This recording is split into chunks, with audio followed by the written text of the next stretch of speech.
उन्वान एक नेकी का फूल।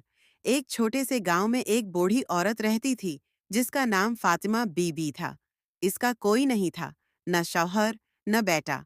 वो तन्हा एक छोटी सी झोंपड़ी में रहती और लोगों के कपड़े सीकर गुजारा करती।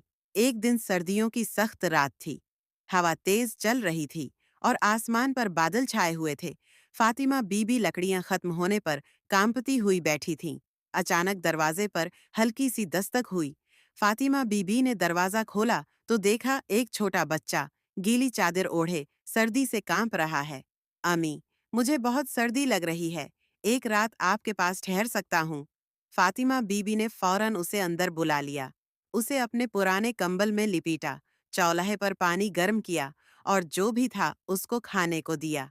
बच्चा रात को सुकून से सो गया। सुबह होते ही वो खामोशी से उठकर चला गया। बस एक पर्ची रख गया जिस पर लिखा था, अल्लाह आपकी हर नेकी का बदला दे, आपने फरिश्ता की मेहमान नवाजी की है। फातिमा बीबी ने पर्ची पढ़कर हैरानी से आसमान की तरफ देखा। दिल में एक सुकून सा उतर आया। कुछ दिन बाद गांव में खबर फैली कि करीबी शहर के एक अमीर ताजिर ने अपने यतीम बेटे की तलाश के दौरान इस गांव में किसी नेक दिल औरत की बहुत तारीफ सुनी है, जिसने बगैर जान पहचान के एक बच्चे को पनाह दी। ताजिर खुद गांव आया और जब उसे फातिमा बीबी के बारे में पता चला तो उसने उन्हें अपनी माँ का दर्जा दे दिया। अब वो औरत जो तन्हा थी, खुशी और मोहब्बत से भरपूर जिंदगी गुजारने लगी। सब नेकी कभी जाये नहीं जाती, चाहे वो कितनी ही छोटी क्यों ना हो।